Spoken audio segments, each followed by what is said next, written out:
Specially baby customer বলে কথা। আসসালামু আলাইকুম, সবাই কেমন আছেন? আশা করি সবাই ভালো আছেন। আমি আলহামদুলিল্লাহ অনেক ভালো আছি। যখন বেবির আম্মু আমাকে রিং দিয়েছিল এতটা পরিমাণে ভালো লাগতেছিল, আর ওরাও নাকি বলছিল যে আম্মু সত্যি নিয়ে যাবা, আসলে কি যাব, এরকম আসলে অনুভূতি। আর এরকম কেউ যদি বলে তাহলে আসলে এর উপর কোনো কথাই হতে পারে না। যখনই ওর মা বলেছিল আমি বলেছিলাম হ্যাঁ আপু এখনই চলে আসেন, কোনো সমস্যা নেই। তো 3 বোন আসছিল, আলহামদুলিল্লাহ 3 জনকেই আমি বেবি কার্ড দিয়েছি। অনেক ভালো লাগতেছিল আর ওদেরও খুব ভালো লাগতেছিল। যখন আমি বড় বোনকে কেটে দিয়েছিলাম, সেই ভিডিওটা এক্সট্রা আমি রেখে দিয়েছি।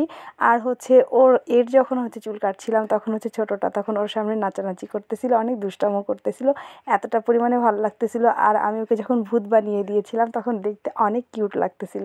তো স্পেশালি এইরকম কাস্টমার কার কার কাছে, বিশেষ করে বেশিরভাগ আমি এটাই বলবো যে এরকম কাস্টমার যারা পার্লারে কাজ করেন কিংবা সেলুনে যারা কাজ করছেন তাদেরকে এই কথাটাই বলবো যে বেবি যখন আপনাদের কাছে যায় তখন এইরকম অনুভূতিটা কেমন লাগে, যে যখন ওদেরকে ভূত বানিয়ে দিয়ে তারপরে অনেক সুন্দর একটা ডল দেখতে লাগে। আসলে অনেক ভালো লাগে এরকম কিউট কিউট কাস্টমার যদি বাসায় আসে। আর বিশেষ করে এইরকম কাস্টমার বলে কথা যে একটুও নড়াচড়া করে না, একটুও দুষ্টামো করে না। তাদের মানে এই এই জিনিসটা এতটা পরিমাণে ভালো লাগে, কারণ বিশেষ করে বেশিরভাগই আমি যেটা মনে করি বেবি কাস্টমারদের কথা বললে অনেকেই ভয় পেয়ে যায় এই জন্য যে নড়াচড়া করবে কি করবে। আসলে ওরা দেখা যাচ্ছে যে আমাদের সাথে অ্যাডজাস্ট হবে কি হবে না, কারণ চিনে না, এরকম একটা কথা আসে। আলহামদুলিল্লাহ। তো দেখেন আমি যখন চুল কাটছিলাম ওরাও কিছু বলে নাই, ওরাও নড়াচড়া করে নাই, একেবারেই আমি যেভাবে বলেছিলাম ঠিক একেবারে ডলের মতন স্ট্যাচু হয়ে বসেছিল, এত ভালো লাগছিল। ও কিন্তু এর আগেও আমার কাছে চুল কেটেছে, এর আগেও কিন্তু আমি ভিডিও দিয়েছি আপনাদের মাঝে আপলোড করেছিলাম। ওরাও 2 বোন, এখন আমি 2 বোনের ভিডিওটা দিয়েছি, দেখলেই বুঝতে পারবেন, শুরু থেকে শেষ পর্যন্ত অবশ্যই দেখবেন কতটা কিউট লাগছিল। আর ওরাও অনেক হাসতেছিল, অনেক কথা বলতেছিলাম, ওর মার সঙ্গে কথা বলতেছিলাম, যেই ভিডিওগুলো আসলে আপনাদের মাঝে শেয়ার করলেই না, আমার অনেক ভালো লাগে এরকম অনুভূতিগুলো আপনাদের মাঝে যখন শেয়ার করি, যে কিউট কিউট ছোট্ট ছোট্ট কাস্টমারগুলো যখন আসে একেবারে ডলের মতন লাগে দেখতে। মাশাআল্লাহ মাশাআল্লাহ মাশাআল্লাহ। আমি যখন ওর চুল কাটছিলাম তখন আমার মা কিন্তু পাশ থেকে কথা বলছিল যে আপনার কাছে আসার কথা যখনই বলেছি ওরা বিশ্বাসই করছিল না যে আসলেই নিয়ে আসবে নাকি, আসলে কি নিয়ে যাওয়া নাকি, এরকম বলছিল। আর ওই যে দেখেন সামনে ও ছোটোটা যখন দুষ্টামো করছিল, হ্যাঁ অনেক ভালো লাগতেছিল। এইগুলো দুষ্টামোগুলো খুবই ভালো লাগে। আর বিশেষ করে আমি যখন চুল কাটছিলাম ওর চুলগুলো মাশাআল্লাহ অনেক সুন্দর, অনেক কিউট। চুল কাটতে খুবই ভালো লাগে আমার, যে এটা তো সবাই জানেন, সাজতে এবং সাজাতে খুবই ভালো লাগে।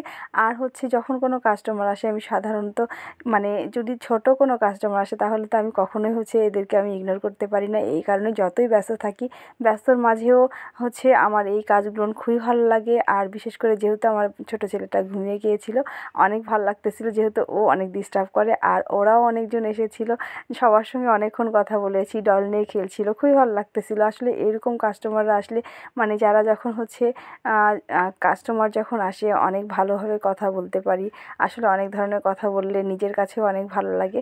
এই অনুভূতিটাই আসলে কারো কাছে প্রকাশ করা যায় না। যখন কাস্টমার আসে তাদের সঙ্গে কথা বলতে গেলে খুবই ভালো লাগে। তো ওর চুল কাটা কিন্তু আলহামদুলিল্লাহ হয়ে গেছে। এখন ছোটোটার চুল কেটে দিব। আর বড়টার চুল কাটাটা যেটা আমি আপনাদের মাঝে, কারণ অনেক লং ভিডিও হয়ে যাবে, আপনারা দেখবেন কি দেখবেন না এটা আমি জানি না, যার কারণে আমি 2 জনের ভিডিওটা একত্র করে দিয়েছি। যাই হোক এমনিতেই লং ভিডিও হয়ে গেছে, তারপরে কিছু করার নেই, যেহেতু ভিডিওটা একটা একটা করে দিলে একই রকম ভিডিও, সেই কারণে আমি একই সঙ্গে 2টা ভিডিও অ্যাড করে দিয়েছি। যেহেতু এই দুটো আমার টুইং বার্ড, যার কারণে স্পেশাল এরা অনেক, এই কারণে এদের ভিডিওটা দুটাই আমি একত্র করে ভিডিও ছেড়েছি। আর একই রকম যেহেতু চুল কাটা, আর এই জিনিসটা দেখানোর জন্য যে দেখেন চুল কাটতে গেলে কিন্তু বেবিরা যেরকম ডিস্টার্ব করে, নড়াচড়া করে, ওরা কিন্তু একটু পরিমাণে ডিস্টার্ব করে নাই। তবে হ্যাঁ আলহামদুলিল্লাহ অনেক অনেক ভালো লেগেছে, যখন বললামই তো যে ওরা আমার কাছে আসার জন্য অনেক উৎসাহ ছিল। এটাই আমার কাছে অনেক ভালো একটা চাওয়া, এবং যেই অনুভূতিটা আপনাদের কাছে বলে আমার খুবই ভালো লাগতেছে। তো ওদের চুল কাটা কিন্তু কেমন হয়েছে সেটা কিন্তু অবশ্যই আমাকে বলবেন। আর আপনারা যদি কোনো ধরনের ভিডিও দেখতে চান, যেমন কদিন আগে একটা আপু নক করেছিল যে আপু শীত চলতেছে, ঠোঁটে কোন জিনিসটা ইউজ করলে বিশেষ করে বেশি ভালো হয়, যে এই ধরনের আপনারা যদি কথা বলেন আসলে অনেক ভালো লাগে প্রশ্ন করলে। আরও যদি কোনো ধরনের এরকম প্রশ্ন থাকে তাহলে অবশ্যই আমাকে মেসেঞ্জারে কিংবা হোয়াটসঅ্যাপে কিংবা কমেন্টে অবশ্যই জানাবেন, আমি সেই ভিডিওটা আপনাদের মাঝে আপলোড করে দেবো ইনশাল্লাহ। আর আরও কথা, ডিসেম্বর ডিসেম্বর মাস পর্যন্ত যেহেতু ডিসকাউন্ট চলতেছে, আপনারা অবশ্যই হচ্ছে আমার সঙ্গে যোগাযোগ করেন। যারা যারা হচ্ছে চুল রিবোর্ডিং করতে চাচ্ছেন, আর ম্যানিকিউর পেডিকিউর থেকে শুরু করে সব কিছুরই ডিসকাউন্ট চলছে।